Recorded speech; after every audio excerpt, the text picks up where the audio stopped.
Okay, great. So once we're quite happy with where we've got to, we need to start peeling away the masking tape from around it. There might be bits that have no references on them. There might be bits that you've used as reference points, and it's just making a note of those. So at this point, it's a really good point to actually take a photo of this stage so that you remember for when you then translate it across into your sketchbook, whether you choose, for example, in your sketchbook to write your notes on the border, or like I've done on these ones, and in some other examples I've actually written the notes just underneath each one instead. So it's up to you how you want to do it, but at this stage, if you capture this in a photograph, it's good for reference anyway. It's just good to note where you're at with stuff before you peel away the masking tape, which I'll have a go at now, and then we're going to go on to our next step.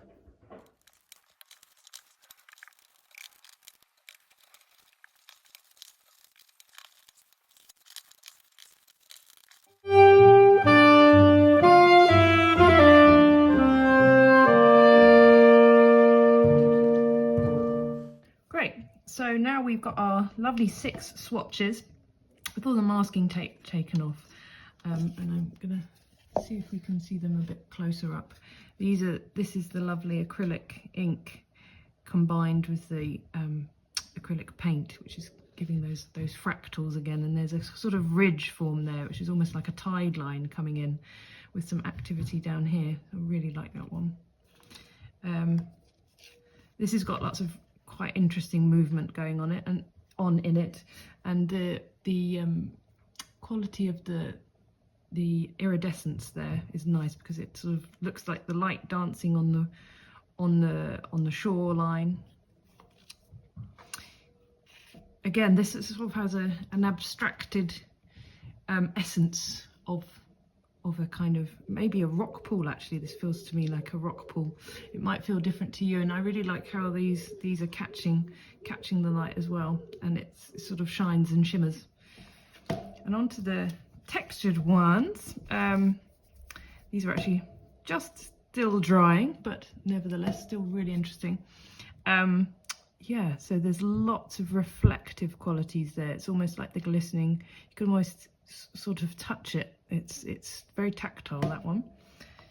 What have we got going on here? So this is, so I really like what's happening here. It feels very sort of rich and decadent, this one. I don't actually think that the crackle glaze crackled, but it made for some interesting ridges, and you can see even how thick the material is and how it would respond if you were to use it in a different context. It's quite interesting, and you can see the sort of ridges here forming. Oops, still wet. Then we've got this one, which I think is a sort of really earthy, organic. It's almost, to me, it looks like a sort of aerial looking down onto the shoreline with activity happening down here. Yeah, there's lots going on there, So I really like all of them, and I think the next step is to make sure that we capture everything we learned about them and put them into our sketchbooks next.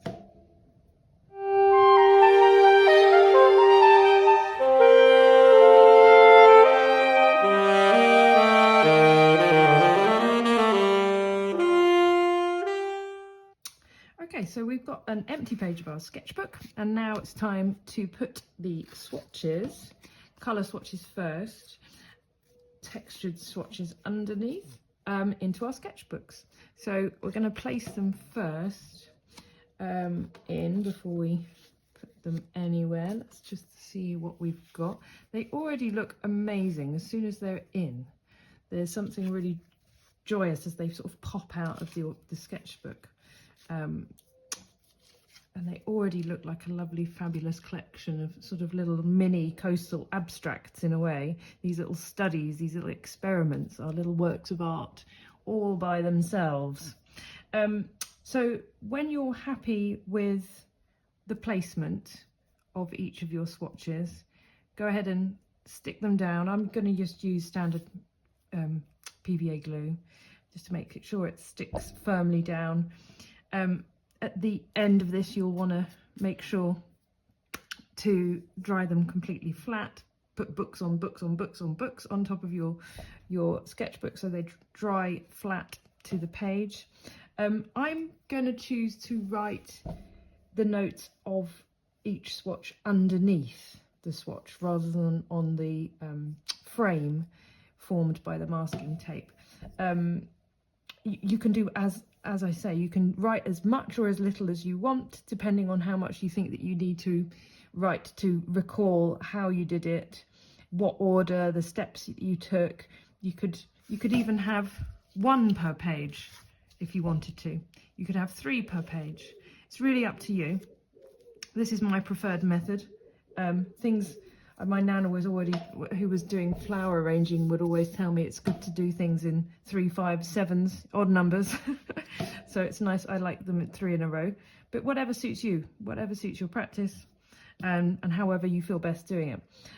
So I'm going to go ahead and glue them in then, and then write in the notes for each one underneath. As we already took a photo of them, we know what's going on with each one. And yeah, and then we'll have a look at where we're at then.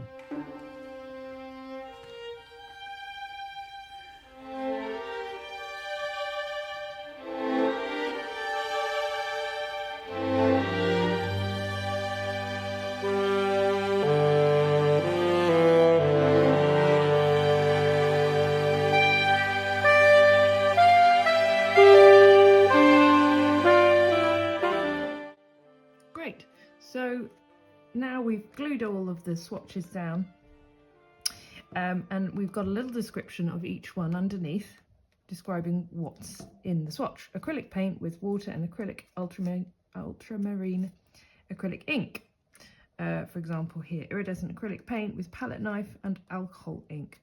Just as an aid memoir, basically, for future reference. If you come back to this and think, oh gosh, that's a really lovely technique, I wonder if I can replicate this in a wider context, in a bigger painting, for example, you can look at your notes and go back again.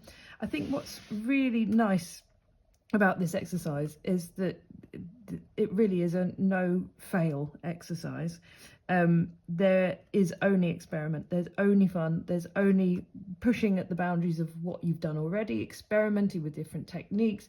Maybe you spray water on, maybe you allow paint to drip, maybe you add different things like seaweed in, or using seaweed to make textures, make patterns. Maybe you want to add different materials such as shells onto the swatches to add a different dimension, add a different natural element. Anything goes, anything goes. You might also want to my sketchbook is it's not very ordered in terms of my experiment, because I don't really feel like experiments come out in an ordered way.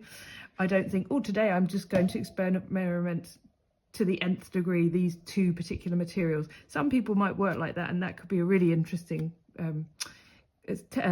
sketchbook. That could be really interesting if you had sections that were experimenting with particular things and pushing them in different directions, or with different color palettes, for example, or different texture spectrums.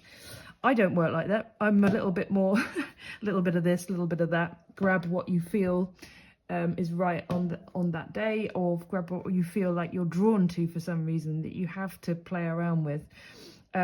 So my entire the rest of my sketchbook, for example, is really quite dependent on where I'm at and what I want to explore. This is watercolor and sea salt, for example. This is watercolor plus blue quink ink and Milton, which is sort of type of bleach. And this is watercolor and blue quink ink through a fishing net, making this impression. I have cyanotype print here, or metallic watercolor with emulsion paint. What else do I have going on? Some dry gouache with some lino paint. another example. Here's some high flow acrylic with paper collage underneath and sand. This is some wax gilt, which is a kind of waxy material that I then have combined with some alcohol ink over the top. This is looking at the different texture pastes that you can buy off the shelf. So, for example, soft gel, glossy soft gel, and then when it's dried out, putting alcohol ink on over the top. This is a clear crackle glaze with watercolor over the top. This is an example of clear tar gel with Sharpie pen.